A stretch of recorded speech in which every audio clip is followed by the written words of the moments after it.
안녕하십니까. 우영파 이영재고요. 네 분 오늘도 굳건히 자리하셨습니다. 어서 오세요. 네, 안녕하세요. 어제가 절기상 춘분이더라고요. 네. 낮과 밤의 길이가 같아진다는 날인데 실제로 해가 많이 길어졌어요. 거기에다가 춘분은 한 해 농사가 시작된 날이라고 합니다. 그래서 이날 꼭 밭을 갈아야 한다 이런 옛말이 있더라고요. 네. 혹시 아셨어요? 그 옛말에 춘분 무렵에 논밭을 갈지 않으면 1년 12돌이 배가 고프다. 이런 말이 있어요. 그러니까 모든 천하의 사람들이 농사를 짓는 달인데 게다가 이 애벌가리를 엄숙하게 하지 않으면 1년 동안 풍족하게 지낼 수 없다는 믿음이 있어서 경건한 마음. 네, 애벌가리를 그렇게 경건하고 엄숙하게 했다고 합니다. 네. 네. 이 시기 지나면 너무 늦다. 그러니까 지금은 해야 될 시기다라고 알려주는 그런 느낌이 들어요. 네, 맞습니다. 예. 네. 우리 그 이야기 사랑방 이름이 우영팥이잖아요. 예. 이제 우리도 우영팥으로 나가가지고 씨를 이제 뿌려야죠. 그런 날이 올 것 같아요. 네. 저희 우영팥엔 춘분이 따로 있질 않습니다. 1년 내내 밭을 가는 심정으로 최선을 다하겠습니다. 감사합니다. 네, 그럼 지난 한 주간 어떤 소식이 있었는지 우영팥 뉴스부터 확인해 보시겠습니다. 법을 어기멍 필리핀에 수출됐던 쓰레기 주인이 제주 도랜 말씀. 촌말로 요영헌 국제적 망신이 어디 있수가. 와싹하게 책임도 묻고 조조시 조사도 허여사 허쿠다. 올리는 또난 해보다 날이 떳떳허영 고사리 철이 일찍 시작됐수다. 고사리 꺾구멍 짓거지는 것도 좋수다마는 질 일러불지 않허젠 허민 안전수칙 잘 지켜사 합니다 양.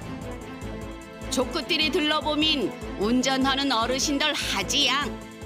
요새 나이 한 어르신들이 운전허당 나는 교통사고가 점점 늘엄된 말씀. 이루 후제도 구짝 늘어날 건디 우리 모은들 관심들 거정 또난 방도가 어신가 초자바사할 거담수다. 네, 전국적인 망신이었습니다. 자기 잘못도 아닌데 도민분이라면 누구나 좀 낯뜨거워했을 만한 그런 소식인데요. 필리핀으로 불법 수출됐다가 반송된 쓰레기의 출처가 제주라는 사실이 언론을 통해 알려졌습니다. 고재일 씨 어떠셨어요? 뭐 역시 이럴 때 쓰는 표현이 있죠. 부끄러움은 나의 몫이다. 네. 부끄러움은 도민의 몫이었죠. 그 1989년 3월 22일에 스위스 바젤이라는 곳에서 체결된 협약이 있습니다. 이른바 바젤 협약이라는 것인데 그 쓰레기라든가 유해 폐기물의 국가 간의 이동과 교역을 제한하는 그런 국제 협약이더라고요. 그러니까 예전에는 뭐 미국이라든가 이제 유럽의 강대국들이 자국에서 발생하는 쓰레기를 제3지대 국가 이제 그 개발 그 도상국가라 이런 데 몰래 버리는 일이 굉장히 많았다고 해요. 예. 그래서 이거를 못하게 하기 위해서 바젤 협약을 체결을 했는데 이게 우리나라도 1994년에 가입을 했어요. 이게. 자, 그런데 지난해 7월에 한국의 한 업체가 그 필리핀의 그 세부 옆에 있는 곳이더라고요. 민다나오 항으로 합성 플라스틱 조각이라고 신고한 5,100톤 규모의 컨테이너를 평택항에서 출발해서 이제 수출을 했습니다. 자, 그런데 이 컨테이너 안을 열어보니까 이게 처음에는 이제 재사용이 가능한 쓰레기라고 해가지고 이게 딱 갔는데 뭐 폐기저귀, 배터리, 전자제품 이런 것들이 그냥 꼭꼭 압축이 돼가지고 이렇게 패키지가 돼 있어요. 그래서 바로 이 쓰레기를 압류하고 한국이 불법 쓰레기를 이동을 했다라고 해서 우리나라 정부에 바로 이걸 다시 가져가라라고 한 게 현지 언론에 이게 보도가 됐습니다. 그래서 이 쓰레기의 발생지를 추적을 해보다니까 이게 알고 보니 우리에게 너무나도 익숙한 제주 북부 소각장 거기서 나온 쓰레기더라는 겁니다. 이게 실합니까? 실화입니다. 네. 그러니까 지금도 북부 회천 매립장 가면은 그 각설탕처럼 쫙 펼쳐져 있는 그 하얀 포장 쓰레기 요것들이 지금 그렇게 지금 필리핀으로 간 건데요. 지금도 이게 처리를 할 방법이 없어가지고 이렇게 하고 있는 것 같습니다. 지금 북부 쪽에 쌓여 있는 것도 그렇죠. 5만 톤 정도 네. 엄청난 5만 톤. 양이라고 하는데 고은영 씨는 정말 부끄러웠을 것 같아요. 이게 사실 많은 환경 운동가들 그리고 환경에 좀 관심 있는 분들은 사실 알고 있었습니다. 쓰레기가 이렇게 좀 도에 반출이 되고 있다는 사실, 우리 세금을 지불하면서까지 이렇게 되고 있다는 사실을 알고는 있었는데 저도 이 양이 이렇게 어마어마할 줄도 몰랐고 이렇게 행정 실수 그리고 관리되지 않음으로 인해서 이렇게 타국에까지 그것이 이렇게 가는 사실은 이번에서야 처음으로 알았어요. 그래서 굉장히 저도 좀 충격을 받았고, 근데 애초에 왜 이렇게 쓰레기가 나갈 수밖에 없었느냐 이번에 좀 살펴봤는데 2003년부터 제주시 봉계동에 북부소각장 아시죠? 북부소각장이 좀 운영이 됐는데 여기서 일일 소각할 수 있는 쓰레기의 양이 200여 톤이었다고 해요. 근데 우리 아시다시피 지금 쓰레기가 최근 몇 년 동안에 급증을 하면서 어느 해는 하루 평균 230여 톤, 240여 톤, 또 어느 해는 210여 톤 이렇게 계속해서 좀 초과하는 양이 발생을 했다고 합니다. 그리고 좀 시설 노후화의 문제도 있고 해서 계속 좀 축적이 되고 있는 쓰레기들이 많아서 매립도 소각도 힘드니 그렇다면 고형 연료를 만들어서 이것들을 좀 재활용할 수 있는 창조 방법을 경제네요. 찾아보자. 네. 그래서 이거를 준비를 하긴 했으나 실제 2015년 8월부터 고형 연료를 생산을 하긴 했는데 정작 쓰지는 못했습니다. 쓰지는 못했는데 이제 읍면 지역에, 저도 지금 읍에 사는데 읍면 지역에 계시는 분들은 얼른 이해가 되실 거예요. 생활 쓰레기와 음식물 쓰레기가 수거 과정 그리고 배출 과정에서 이게 다 제대로 되지 않으면서 수분 함량이 너무 많았던 거죠. 수분 함량이 많게 되면 이게 건조의 과정을 통해서 고형 연료, 충분히 태울 수 있는 연료로 만들어져야 되는데 그 건조 과정도 사실 이번에 굉장히 많이 공정에서 빠져 있었다고 합니다. 이렇게 돼서 이 압축 쓰레기조차 야적장에 지금 9만여 톤이 지금도 있고, 그리고 당시에 도에 반출을 처음 결정했을 때도 9만여 톤이 넘은 상태였다고 해요. 그래서 2016년부터 계속해서 이제 도에 반출을 시작했던 거고, 이 도에 반출 부분에 대해서 사실 행정이 계속 지금 업체에 대한 이야기를 좀 관리 감독이 소홀했다 이런 식으로 좀 얘기는 하고 있는데 과연 관리 감독의 문제였을까, 이 부분에 어떤 중간 소통 과정이 없었을까는 좀 차근차근히 좀 봐야 되는 부분 같습니다. 그 관련해서 제주도하고 제주시에서 이제 함께 사과문을 발표했죠. 자체 조사도 하고 감사위에 감사도 받겠다는 거고, 그러니까 그런 처리 과정에서 위법사항이 어디에 숨어 있는가 이거를 좀 들여다볼 필요 있는 것 같아요.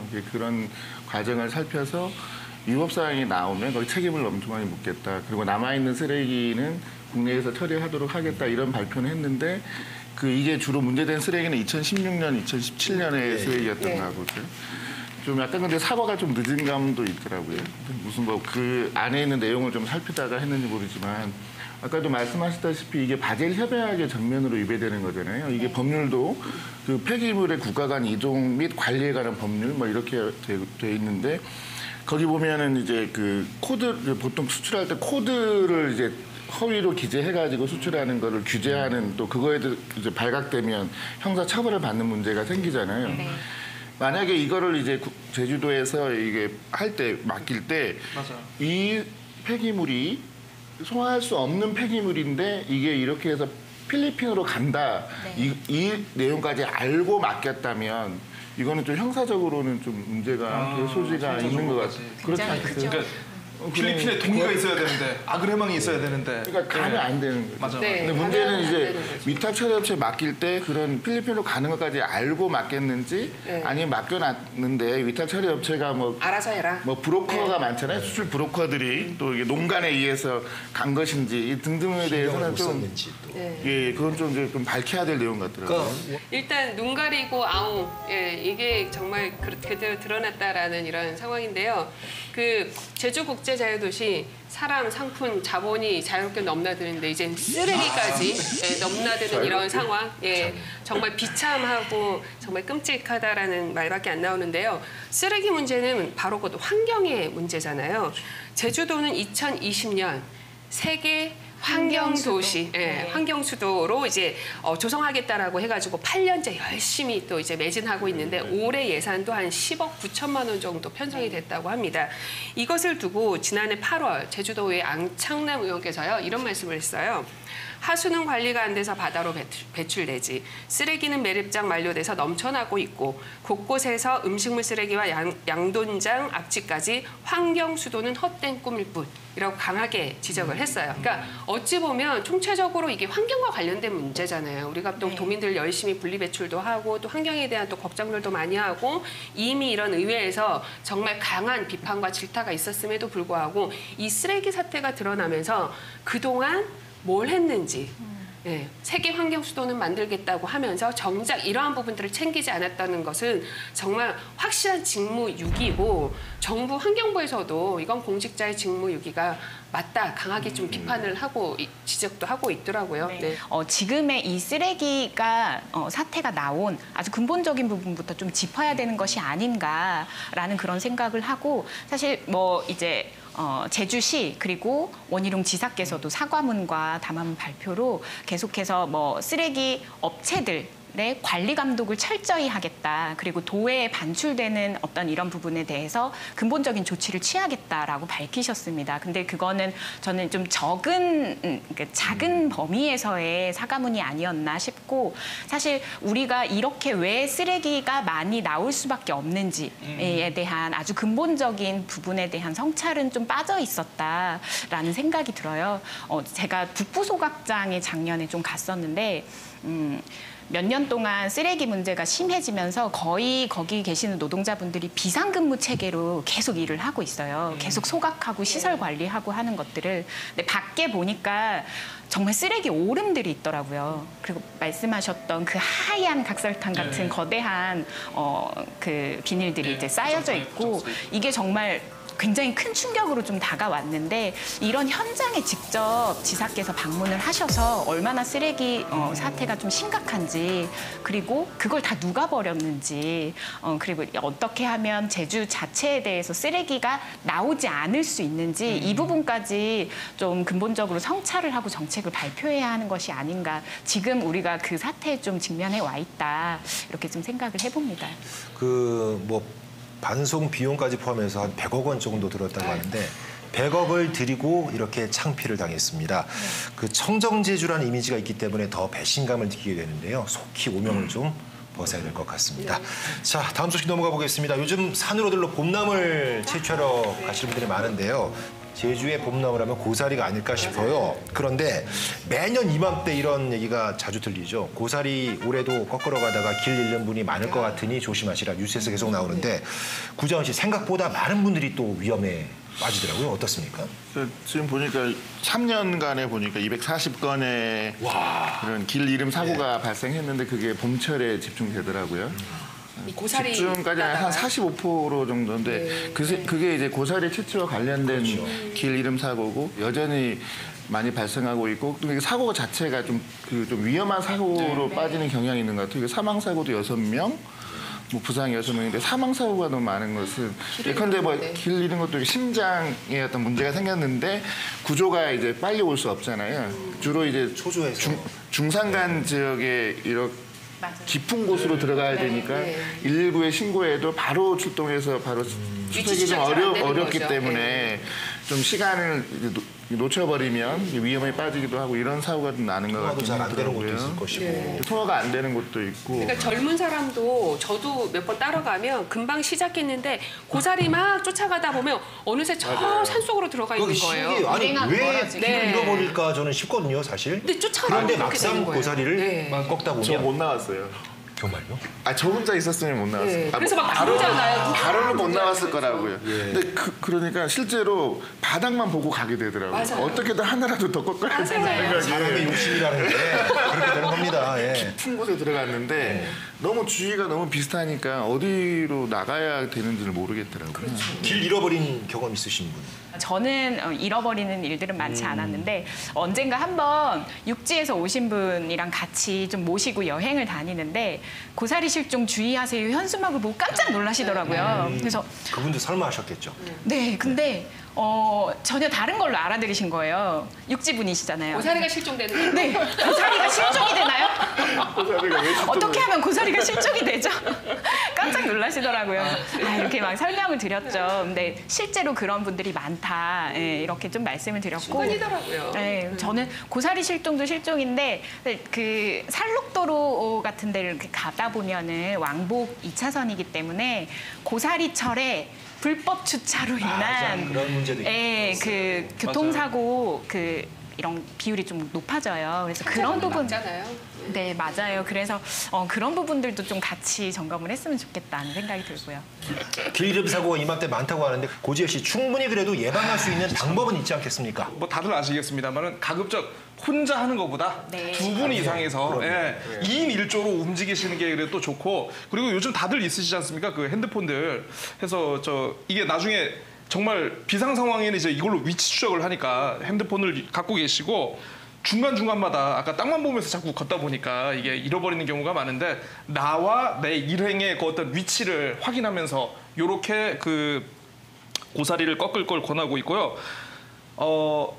만약에 정말 내가 어디 그 길을 잃어버렸더라도 당황하지 말고, 당황하지 말고 계속 연락을 취하시면서 이렇게 그 구조를 기다리면 될 것 같습니다. 그리고 또 이제 만약을 대비해서 그 핸드폰이 안 터지는 경우도 있거든요. 네, 그럴 때 맞아요. 이제 가장 확실한 게 또 이제 신호탄을 쏠 수는 없잖아요, 우리가. 그렇게 호루라기. 호루라기가 좋고 그리고 또 이제 그 요즘은 또 이제 특히 나이 드신 분들은 체온이 떨어지면 이게 또 건강에 안 좋으실 수가 있기 때문에 요즘 또 안개도 또 많이 끼거든요. 맞아요. 그래서 이제 비옷을 함께 챙겨가지고 하시면 이게 체온 유지에도 좋다라고 합니다. 약간의 물이랑 비상 네, 식량 맞아요. 같은 것도 챙기면 좋을 것 같아요. 혹시 모르기 때문에. 네. 그러면 그 고사리 자주 거꾸로 다녔던 입장에서는 네. 보통 앞치마 하나면 진짜 준비 고사리만. 끝났다. 약간 그런 생각. 모자와 앞치마 하나면 간다. 이런 이제는 중무장. 네, 근데 이렇게 그 그렇죠. 가방을 메고 네. 다녀야겠네요. 그 안전을 위해서. 요즘은 보통 허리색 하나 정도면 뭐. 어르신들도 스마트폰 많이 갖고 다니시는데 아까 그 위치 추적 말씀하셨잖아요. 네. 거기 GPS 기능을 켜는 거를 깜빡하시는 분들이 맞아요. 많더라고요. 그게 꺼져 맞아요. 있으면 추적이 안 위치 켜놓고 되니까. 나야 되거든요. 네. 위치를 켜시고 네. 잘 모르시면 저 가까운 휴대폰 대리점 가셔가지고 그렇죠. 예. 안 그러면 우리 자제분들께서 우리 부모님이 오늘 고사리 거꾸로 갈켜 하면은 그거를 확인해 주시고 네. 켜주시면 될 것 같아요. 그럼 이왕 같이 문제도 모시고 가야죠. 그럼요. 네. 네. 주의사항들 많긴 하지만 다 지키게 되면 절대 불미스러운 일이 없을 테니까요. 네. 올 봄엔 안타까운 사고가 없었으면 참 좋겠습니다. 자, 우리나라가 고령 사회로 접어들면서 자연스럽게 고령 운전자분들도 늘고 있습니다. 뭐 자연스러운 현상이죠. 그런데 문제는 고령 운전자로 인한 교통사고가 매년 증가하면서 대책을 요구하는 목소리가 높아지고 있다는 그런 사실입니다. 장수의 섬이라 걱정이 더 커질 수밖에 없는데 고지열 씨, 제주에 지금 고령 운전자라고 하면 어느 정도나 될까요? 일단은 고령 운전자 이 사고 문제가 비단 우리 제주만이 아니고 이거 전 세계적인 문제입니다. 이게 인류가 이때까지 살면서 겪어보지 못했던 문제이고 최근에 제주에서도 고령 운전자 사고가 많이 눈에 띄어요. 예. 뭐 물론 그 65세 이상을 보통 우리가 고령자로 잡기는 하는데 연령 기준은 다시 한번 산정을 해봐야 된다고 치고 65세 이상 노인 운전자가 도내에 41,200명 가량입니다. 이게 그 정도. 전체 운전자의 한 9.5% 거의 10% 가까이 되는데요. 2013년부터 이제 그 제주지방 경찰청에 따르면 2013년부터 지난해까지 해마다 거의 500건씩의 그 고령 운전자 그 교통사고가 발생을 했고 특히 이제 79명, 79명이 최근 6년 동안 고령 운전자 사고로 목숨을 잃었다고 목숨까지. 합니다. 아무래도 고령자 분들이시니까 뭐 어떤 반응이라든가 어떤 운전 조작이라든가 이런 것도 조금 상대적으로 늦으실 거고 또 그분들은 또 아무래도 몸도 좀 약하시니까 사고가 나면은 좀 아무래도 좀 부상 확률이 좀 더 높겠죠. 그러다 보니까 좀 그런 게 좀 전 세계적으로 많이 문제가 되는 물론 것 같습니다. 같은 연세라도 그 개인에 따라서 상당히 예. 다르겠지만 자, 모든 고령 운전자분들이 사고 유발하는 것은 결코 아닙니다. 그런데 말씀하셨듯이 아무래도 반응은 연세가 드실수록 좀 늦어질 수밖에 없는 거니까 예방책은 반드시 필요하다고 보이거든요. 은혁 씨 어떤 대책들이 지금 나오고 있나요? 네, 우리나라에서는 지난 3월 12일 얼마 전이죠. 경찰청이 중장기 고령자 교통안전 종합대책 이것을 연내에 마련하겠다라고 아주 방향성을 가진 계획안을 발표를 했는데요. 인지 능력에 대한 어떤 자가 진단 이것들을 할 수 있게 좀 더 다양한 보완책을 마련을 하고 그리고 면허 기준 자체를 그러니까 계속 갱신하는 것들을 하잖아요. 그 기준 자체를 좀 강화하는 방안, 예컨대 교통 안전 교육을 좀 강화하는 방안 같은 것들을 모색을 하고 있고 또 한 축으로는 면허를 반납했을 때 거기에 대한 교통비 지원이나 인센티브를 고려하는 방안 이런 것도 있고 또 캠페인적으로 우리 좀 초보 운전을 할 기간에 차량 뒤편에 초보 운전이라고 좀 쓰잖아요. 그런 것처럼 어떤 실버 마크를 달아서 상호 간에 배려하는 교통 문화를 안착시킨다든지 하는 좀 다양한 방법들에 대해서 좀 모색을 하는 발표가 있었고요. 근데 말씀하셨듯이 어떻게 보면 인류가 처음으로 겪는 자동차 보급 시대에 또 이제 고령화 시대에 우리가 진입을 했기 때문에 어떻게 보면 어떤 특정 세대의 자격을 묻는 정책이 아니라 우리가 어떻게 교통 안전을 담보할 것인가를 좀 묻는 그런 정책이 이제 시행이 되는 첫 대상자일 뿐이다. 이 점을 좀 명확히 해야 될 것 같습니다. 뭐 아까 인센티브 이런 얘기도 하셨는데 부산에서는 이미 시행하고 있고 서울도 일부 구에서 또 시행을 하고 있더라고요. 그게 보통 보니까 인센티브라는 것이 자진 반납을 유도하면 대중교통 이용을 좀 무료로 이용하게 한다든가 그런 우리 제주도 같은 경우에도 이제 행복택시나 이런 거 이미 하고 있어서 그런 정도의 인센티브만으로는 반납률이 저조한 것 같아요.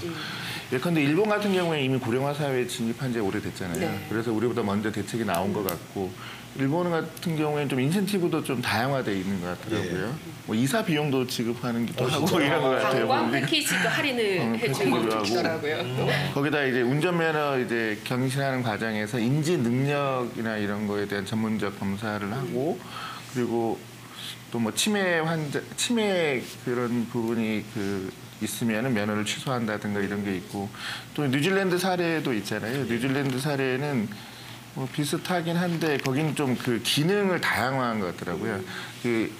단지 이제 75세 이상에다가 인지 능력이 떨어지는 것을만 보고 하는 게 아니라 인지 능력이 과연 어느 정도인가에 따라서 기능적으로 예컨대 차량의 오토까지는 운전할 수 있는데 이렇게 스틱으로 하는 그런 운전을 못하게 한다든가 이런 것도 있을 수 있고 좀 이렇게 좀 세분화돼 있고 거리상으로도 좀 장거리 운행을 좀 제한한다든가 이런 것이 야간도 적용할 수 있겠죠. 저희도 이제 대책을 발표한다고 했으니까 그런 좀 다양한 해외 사례도 좀 보고 거기에 맞는 것 그리고 또 좀 유념해야 될 것 중에 하나가 반납을 하면은 이제 대중교통을 이용하는 교통 시스템이 과연 대중교통 시스템도 한번 그게 잘 갖춰져야 이제 반납을 할 거 아니에요.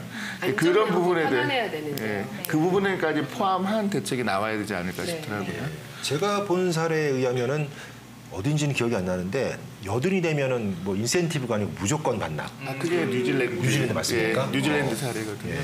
그리고 앞서 우리나라에서 시행 중인 곳은요 반납률이 꽤 높은 곳은 실제로 그런 노인 교통 사고가 많이 줄어들었다고 하더라고요. 시작은 미미하겠지만 어떤 식으로 아이디어를 짜서 좀 확대하면은 나아지지 않을까 싶고 대중교통 얘기가 나오게 되는데. 정말 효율적이고 이런 노인분들 같이 신체적 약자가 이용하기 편리한 대중교통이 된다면 이런 문제는 또 자연스럽게 좀 줄어들지 않을까. 그러니까 일본은 1998년부터 시작을 했다고 하고 미국은 2013년도부터 이미 이러한 대책을 마련했는데 우리나라는 너무 한참 늦은 격이죠. 근데 아까 은영님도 말씀하셨지만 모든 고령 운전자가 모든 사고를 유발할 수 있다라는 접근은 절대 되어서는 안 된다라고 봐요. 그리고 그 버스나 어떤 이런 택시들이 좀 더 원활하게 우리가 운전면허를 굳이 반납하지 않더라도 이렇게 좀 이용할 수 있게끔 하는 대책이 바로 그 사고율이라든가 이런 것들을 조금 감소시키는 대책인데 제주 지역의 읍면동에 맞는 도시에 맞는 이러한 맞춤형 정책들이 좀 나왔으면 하는 바람입니다. 알겠습니다. 그래서 더욱 세심한 정책이 필요할 것 같습니다. 오늘 쓰레기 얘기하고 노인 교통사고 얘기했는데 잘 어찌됐건 정착을 마련해서 청정하고 안전한 제주가 됐으면 좋겠습니다. 자, 이어서 오늘의 메인 토크로 넘어가겠습니다.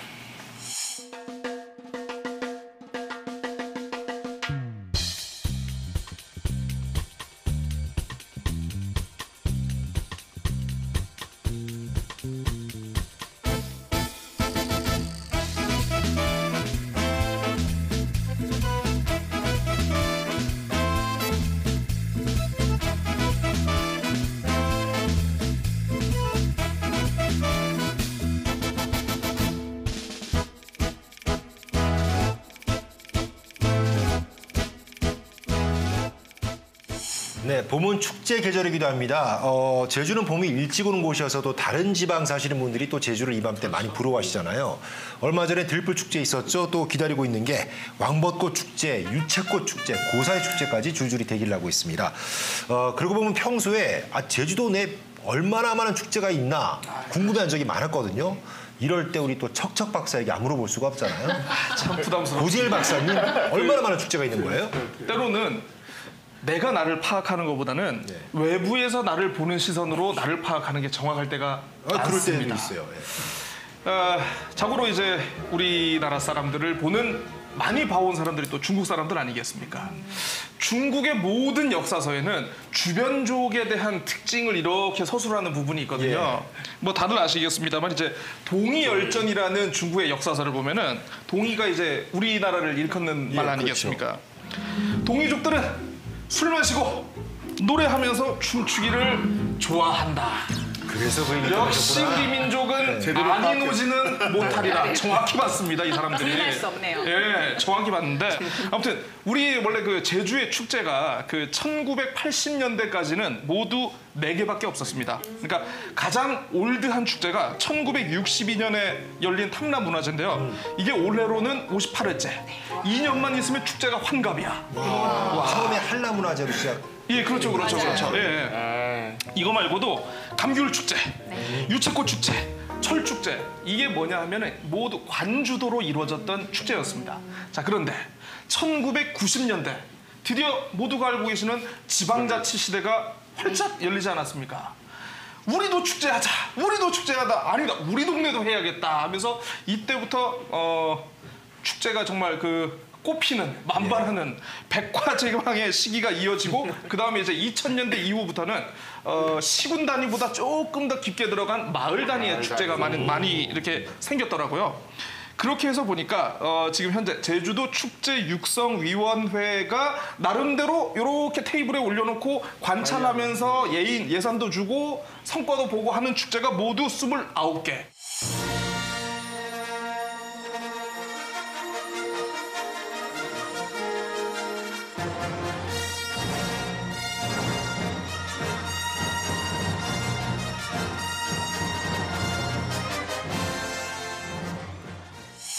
이 외에 그거밖에 안 돼요?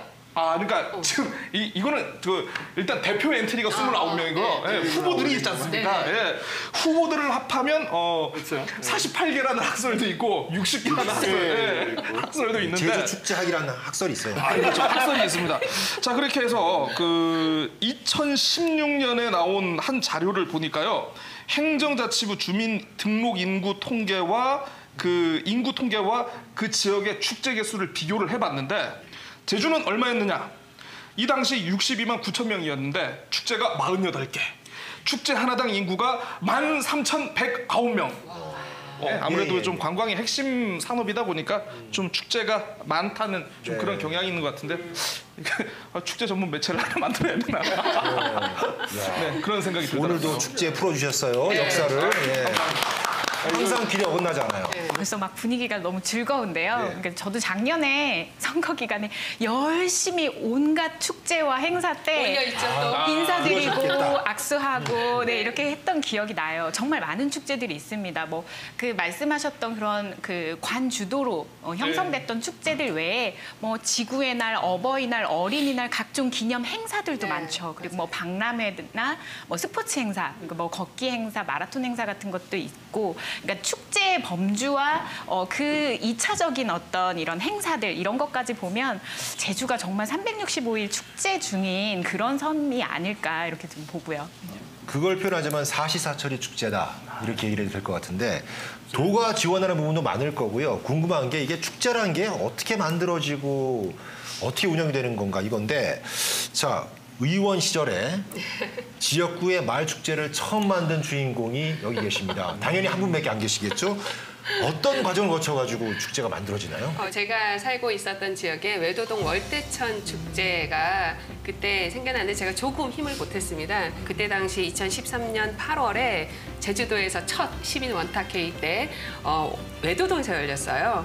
그러니까 함께 그리는 외도동의 미래라는 주제로 한 100여 분이 모이셨는데 일반 주민분들이 10대에서 70대까지 참여를 했는데 이분들이 가장 원하는 것이 외도 우리 동네에 문화적 인프라가 너무 없다. 행사나 이런 축제 같은 게 없어서 너무 아쉽다라는 의견이었어요. 그래서 그게 이어서 그 해에 처음으로 월대천 축제가 생겨났거든요.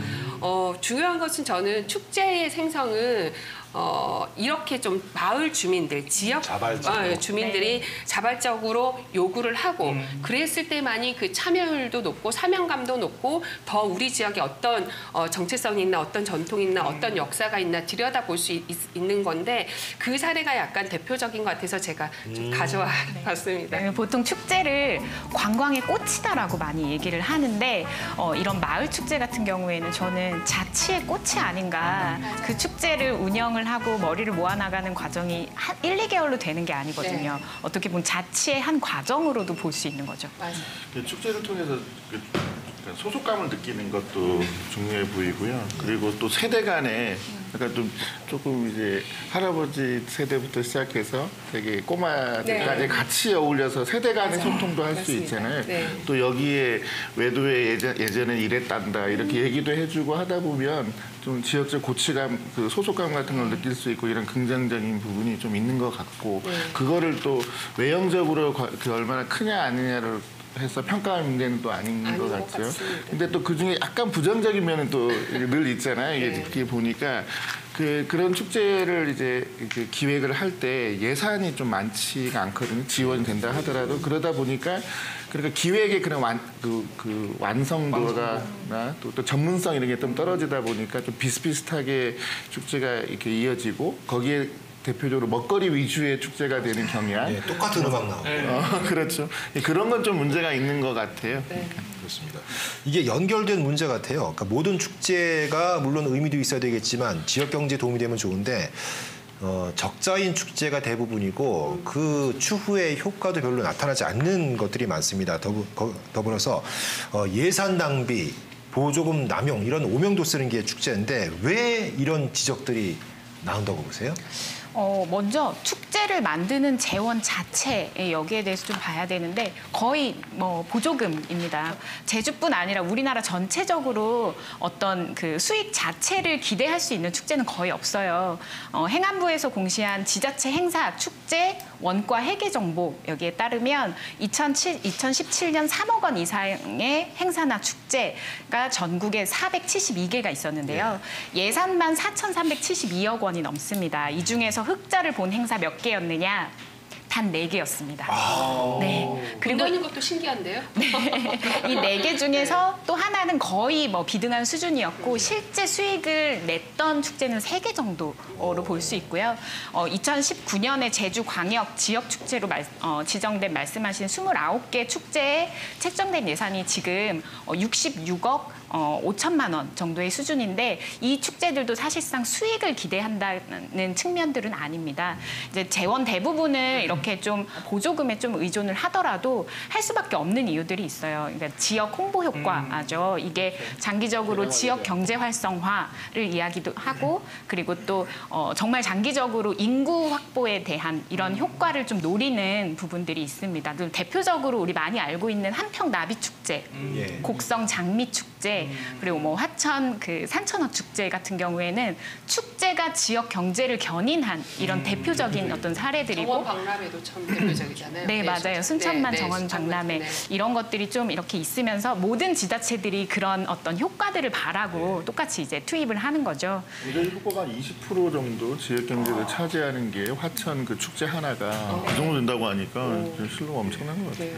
어찌됐건 문제는 그 전체 그 축제 예산 중에 도의 보조금의 비율이 지나치게 높다는 사실이겠죠. 맞습니다. 지금 95% 이상을 그 보조금에 의존을 한다라는 거예요. 근데 그 제주에서 관광 산업의 어떤 이벤트로서 관광의 꽃으로서 이제 기획된 축제가 그 사실상 대부분인데 내용들을 살펴보면 자연 경관을 즐긴다든지 지금 꽃 축제가 이렇게 다 나와 있잖아요. 그리고 또 아니면 민속 우리 제주 그 향토 문화를 살리거나 어떤 음악이나 이런 컨텐츠를 중심으로 한 행사들 그리고 좀 지역 특산물 중심 뭐 방어 축제, 광어 축제 많지 않습니까? 이런 특산물 중심 이런 식으로 좀 분류를 크게 한 3가지 정도로 할 수 있을 것 같아요. 근데 막상 뚜껑을 열어보면 말씀하셨던 것처럼 들어가서 즐길 수 있는 것들은 좀 대동소이한 측면들이 있고 또 아쉬운 건 어떤 제주의 정신적인 가치를 승화시킬 수 있는 어떤 뭐 평화에 관련된 내용이라든지 이런 것들이 좀 필요한데 이 부분은 좀 상대적으로 축제의 범주에서 좀 많이 벗어나 있는 것이 아닌가라는 아쉬움이 있습니다. 저는 그 부분에 대한 좀 지적을 충분히 고쳐나갈 수 있다라고 하죠. 지금 그 제주특별자치도 축제 육성 및 지원에 관한 조례에 보면 아까 말씀하셨던 축제를 평가하는 제주도 축제 육성위원회가 있는데 현재 뭐 공식적으로 40개의 축제 중에 29건밖에 평가를 하지 않으면 보조금을 지원받는 11개의 평가는 어떻게 할 것이냐는 거죠. 보조금을 받는 축제들 당연히 평가를 해야 되는데 왜 안 하고 있느냐라고 물어봤더니 제주도 관계자는 이게 예산의 한계가 있다라고 하는 거예요. 더 이상 뭐 평가하면 돈을 줘야 되기 때문에. 20%가 20%를 올려야 돼요. 그 기준이 그런 거예요. 그러니까 축제 육성위원회에 그 평가를 받은 축제들은 70%까지 보조를 해주는데 평가를 받지 않은 축제와 신규 축제는 50%밖에 보조를 해줄 수 없다. 근데 이게 참 웃기잖아요. 평가를 하고 예산을 줘야 되는 건데 예산이 요만큼밖에 없으니까 평가를 이만큼밖에 못한다는 건 말이 안 되는 것 같고요. 그리고 또 그 축제 육성위원회를 저는 이런 시점에서 육성만 할 게 아니라 조정도 하고 모든 어떤 축제나 행사들에 대해서 좀 제대로 평가를 하는데 평가했다고 해서 다 없어지게 하고 통폐합하는 게 아니라 아까 얘기했던 지켜야 될 축제들에 대한 부분들은 그만큼의 가치를 두고 또 통폐합에 대한 부분들도 물론 의논할 수는 있겠습니다만 저는 조금 더 전문가들이 그런 축제들의 뭐 마을 축제라든가 아니면 어떤 이런 것들의 컨설팅이라든가 좀 같이 기획을 해주고 이러한 것들을 좀 보조해 줄 수 있는 어떤 그런 육성과 조정위원회의 역할을 했을 때 아까 얘기했던 선심성이다, 뭐 예산의 낭비다, 뭐 그게 그거다 이런 얘기들 좀 줄어들 수 있고 갑자기 사라졌다, 갑자기 나타났다 하는 이런 것들도 좀 조정되지 않을까라는 생각이 들어요. 자, 어쨌든 그 지금 현재로 보면 제주의 축제가 너무 많습니다. 비슷한 성격의 축제도 많고요. 예산 낭비 논란이 일 수밖에 없는데 따라서 이제는 선택과 집중해야 될 때가 아니냐, 옥석을 좀 가려보자 이런 제안들이 나오고 있습니다. 뭐 그래야 되는 거겠죠? 그러니까 제주 다음을 좀 이렇게 유지할 수 있는 축제로는 제가 이제 이번 축제 관련해서 보다가 느껴진 그 흥미롭다는 게 그 제주 밭담 축제라고 아시죠? 그때 깜짝 놀랐는데 밭담의 길이 혹시 아세요? 제주 밭담의 길이가 얼마나 될까요? 그거 예전에 흑룡 말리 해가지고. 그렇죠. 근데 그 만리장성보다도 약 6, 7천 킬로가 더 길어요. 그러니까 2만 2천 뭐 이런 킬로에 달하는 밭담을 소재로 한 축제잖아요. 끝나질 않겠는데 축제가요? 22,000. 국가농업유산으로 밭담이 지정이 되면서 그것을 보존하기 위한 뭐 연결해서 좀 축제가 생겨난 거죠. 그런 축제는 비록 방역이 얼마나 나오는지 모르겠어요. 이렇게 3년 정도 됐는데 그 축제 자체로 좀 의미 있는 제주의 축제가 아닐까 하는 생각이 들어서 그런 제주 밭담 축제 같은 전통을 얘기할 수 있고 풍광도 좀 괜찮은 거기에 또 밭담을 쌓기 대회 이런 이벤트도 좀 있고 빨리 쌓기 뭐 그렇죠. 높게 쌓기 이런 것도 있고 또 얘기거리가 우리 제주의 역사를 함께 얘기할 수 있는 어떤 그런 축제가 좀 가치가 있게 느껴졌습니다. 아마 지금 계신 분들이 다들 공감하는 게 문화관광부에서 그 전국의 축제를 평가를 하는 가장 중요한 기준이 이게 관객 수더라고요. 이게 네. 그러다 보니까 그 사실 저도 들불 축제 좋아해요. 그러니까 왜냐하면 들불 축제장에 가면 이제 그 평소에 살면서 내가 느껴보지 못했던 엄청난 에너지를 느낄 수 있거든요. 네. 사실 축제라는 거 어떻게 보면 에너지를 소비하러 가는 그런 관광 행위일 수도 있는데. 의원님 눈에서 막 불 나오고 있는데. 지금. 그렇습니다. 이해가 돼요. 그러다 보니까 들불 축제처럼 이제 정말 그 어떤 사람이 가장 많이 모일 수 있는 게 이게 우수 축제가 될 수밖에 없는 구조적인 문제 이것도 있는 것 같습니다. 맞아요. 예. 네. 제주의 들불 축제가 사실 좀 유명한 축제고 또 보면은 외형적으로도 보면 성공한 사례라고 보긴 하잖아요. 근데 저는 이제 들불 축제가 가진 전형적인 문제점을 제주 사회 전반적인 걸 포함해서 좀 문제점 안고 있는 게 있더라고요. 이게 도대체 축제에 축사가 왜 이렇게 많아야 되는 거죠? 제가 뭔가 답답한 게 있었는데 그거였네. 많은 알아보고 싶은 게 고민들이 있었는데 맞추기. 축사 없는 축제. 네. 두 번째는 내빈석. 내빈석이 그 축제 행사장 보면 앞에 네 줄이 쫙 있고 일반인이 앉아 있으면 나가세요, 뒤로 가세요 하면서 내빈이 쫙 앉는데 그게 보면 전형적인 저는 그 표현을 축제 정치화라는 생각이 들었고요. 이제 축제를 하는 분들도 보면 정치인들이 와가지고 이제 막 인사하고 다니는 모습들이 과연 이게 축제의 모습인가 이런 생각이 들었고 네. 그래서 이런 부분들 이렇게 제주가 갖고 있는 뭐 경조사 문화도 그렇고 너무 외향적으로 너무 보여줘야 된다는 그런 행사 문화 이런 문화들이 좀 너무 아직도 자리 잡고 있는 것 같은데 경직되어 있는 거죠, 이 사회가. 밭담 축제 얘기했고 들불 축제 얘기했는데 중간에 이런 것들을 기획을 하는 그런 업체들도 굉장히 중요하고 그리고 그 업체들과 함께 지역 주민들이 그 머리를 맞대는 그 과정도 사실 굉장히 중요한데 여기에서의 관 개입을 최소화하는 그러니까 촉진은 하되 최소화하는 것들이 좀 필요하고 사후 평가도 좀 마찬가지라는 생각이 들어요. 계속 행정이 축제에 개입을 했을 때 어떤 일들이 벌어지는지 2018년도에 한 주간지에서 좀 그 업체 직원의 인터뷰를 한 내용이 있어요. 물론 육지의 상황입니다만 여러 가지 생각이 들어서 좀 이걸 그대로 좀 소개를 드리고 싶은데요. 예산 쪽에서 화장실 고치고 도로 정비하고 해봤자 힘만 들고 티는 하나도 안 나잖아요. 근데 축제는 한 방이거든요. 한 번 하고 해치울 수 있으니 깔끔하고 지자체는 언론에 기사 한 줄, 사진 한 장 실리는 게 목표예요. 지자체장 업적에 한 줄 추가할 수 있으니까 예산은 보통 1년 단위이고 1년 안에 성과가 나오지 않으면 안 되는 구조에서 역사와 문화의 특이성을 고려하는 축제가 가능하겠습니까? 이렇게는 앞으로도 불가능해요.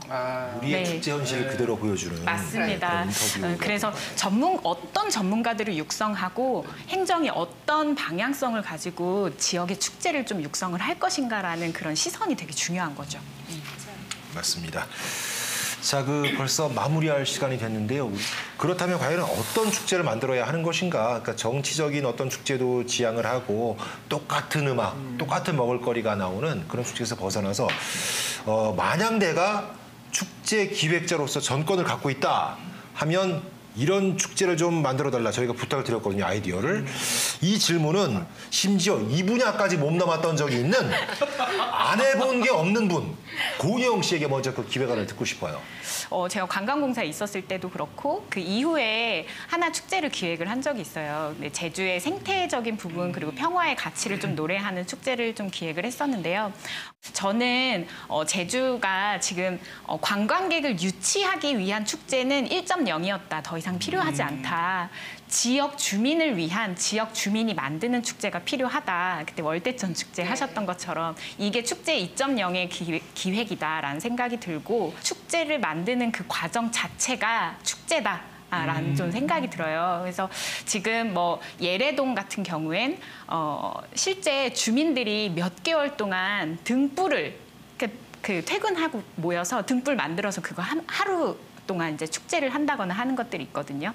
저는 이렇게 마을에서 작은 규모로 지역 주민들이 직접 만드는 축제 그리고 그게 지역의 경제 발전에도 좀 영향을 미칠 수 있는 이런 축제를 좀 계속해서 지향을 하고 행정에서 촉진시켜야 되는 부분이다 좀 생각을 합니다. 저는 좀 개인적으로는 이제 우리 제주의 역사에 대해서 좀 더 많이 알고 싶고 이게 어떻게 문화 콘텐츠로 좀 활용이 됐으면 좋겠다라는 그런 생각이 들거든요. 그래서 그 보면 이제 외국 같은 경우에 보면은 미국 같은 경우에는 무슨 뭐 남북 전쟁의 어떤 뭐 유명한 뭐 게티스버그 전투라든가 이런 걸 재현하는 행사라든가 뭐 아니면 워털루 전투를 이렇게 재현하는 행사라든가 이런 것들 많이 하지 않습니까? 그래서 저는 그러니까 우리 제주에 굉장히 뭐 어떻게 보면 이제 아픔의 역사이기도 하지만 그래도 있는 그대로의 역사들을 살려가지고 어떤 삼별초 항쟁을 제주인의 시각으로 재해석하는 그런 어떤 행사라든가 아니면 묵호해난 같은 이런 행사들을 지역 주민들이 직접 같이 참여할 수 있게 그러니까 저는 이제 뭐 예를 들어서 저 395번 병사 개똥이 뭐 이런 역할을 한다거나 해가지고 이렇게 했으면 좋지 않을까 싶고 그야말로 참여형으로. 예, 참여형으로 해가지고 없었던 게 이상해요 지금. 예, 그러니까 이거를 위해서 그러니까 좀 뭐 물론 학계에서도 그렇고 이제 행정에서도 관심을 가져야겠지만 좀 제주화하게 좀 많이 발전을 할 수 있고 이렇게 좀 키울 수 있는 그런 토대를 만들면 낫지 않을까. 기대돼요. 예. 이건 정말 좀 했으면 네. 좋겠고 저는 꽉 막히는 우리 제주도의 도로 이걸 좀 제주도민들한테 돌려줄 수 있는 축제 어찌 보면 약간 인위적일 수는 있겠습니다만은 위치는 예상하시겠죠? 중앙로 사거리입니다. 어찌 보면 굉장히 교통체증이 있을 수는 있겠지만 거기에 우리의 어떤 제주도의 역사가 다 집결되어 있잖아요. 그래서 뭐 관덕정에서부터 약간 시민회관 올라오는 길에까지 아래로는 이제 뭐 산지천, 뭐 탑동광장 그리고 동문시장까지 좀 이렇게 아울러서 거기에 옛도심 길도 걷고 지역 상권과도 연결이 될 것이고 또 많은 것들을 좀 이어가게 할 수 있지 않겠는가라는 생각에서 굉장히 어렵긴 하겠습니다만 저는 그렇게 제주다음 축제 한번 기획해보고 그렇게 따지면 또 싶습니다. 서귀포는 서귀포 원도심에서 따로 네, 축제를 열 수도 네, 있는 네. 것이고 다들 좋은 얘기 해주셨는데 저는 약간 그냥 엄숙함을 버리자. 왜냐하면 세계적으로 유명한 축제들은 이렇게 약간 단순한 거거든요. 그렇게 시작된 토마토도 거죠. 그렇고 태국의 송크란 축제라고 이제 4월에 태국 설에 하는 거 막 관광객들 서로 막 물총 쏘고 물바가지 하고 그러잖아요. 그런 것처럼 귤을 극조생, 한라봉, 천혜향 다 던지는 거야. 그러니까 맞아가지고 이게 아프지 않을까요? 무슨 뭔지 맞추기. 뭔지 맞추기. 먹어서 맞아서 뭐 한라봉인데 또 오름에서 그 왜 외국 축제 보면은 소 내려오는데 막 도망가고 그러잖아요. 네. 그건 너무 위험하니까 네. 그냥 오름에서 구르기. 누가 빨리 구르나. 그렇구나. 아예 단순하게 다치는 건 예. 당신의 목. 예, 그러니까 전 세계인들의 이목을 집중시키는 건 오히려 좀 단순한 게 아닐까 싶은데 누가 빨리 불러서 내려오나 오름에서. 뭐 그런 식으로 아니면 스키처럼 깃발이 이렇게 뭐 여러 가지 그런 생각도 좀 해봤습니다. 괜찮네요. 네. 죄송합니다. 어쨌든 그 제주의 축제를 위해서 드린 말씀이니까요. 예. 자, 네 분 오늘 수고하셨고 제주의 모든 축제들이 전 국민으로부터 사랑받게 되기를 진심으로 바랍니다. 저희 독수리 오영재 다음 주에 다시 찾아오도록 하겠습니다. 감사합니다. 안녕히 계십시오.